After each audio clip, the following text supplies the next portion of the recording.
when I finally wasn't teaching 4 nights a week, Yeah. I started learning Chinese.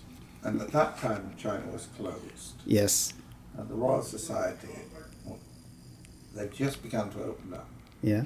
And they sent all their grandees to China, and they all said wise things about acupuncture and ate Chinese food and that sort of thing. Yeah.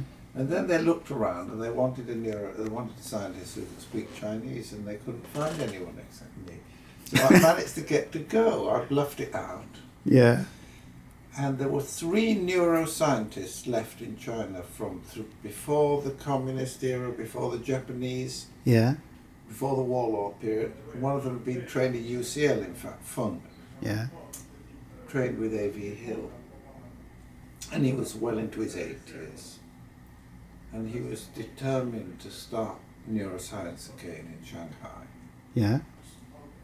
There were 3 of them in China. They were all enemies of each other. So I went to see Fung, and he said, well, give some lectures. So I gave a talk on the olfactory system, I gave a talk on plasticity, and I gave a talk on the hippocampus. It took me about 2.5 hours per talk. Oy. My Chinese was awful, using the blackboard. Yeah, I don't think anyone understood anything. Anyway, I was very pleased with myself. I gave these 3. So he said, well, give some talks.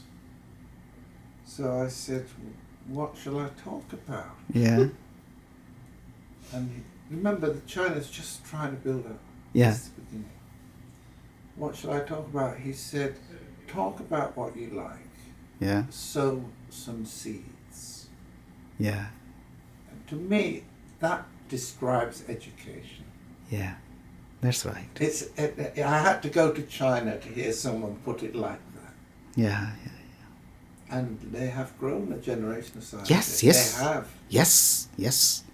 They are doing very well now, and it's a quantum leap in at least the number of papers published that we can see in international journals. They are doing good things, but they're also got the horrible trail of corruption of the party. Yeah. Holding everything back.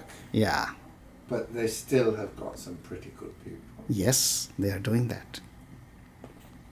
Yeah. So that was my trip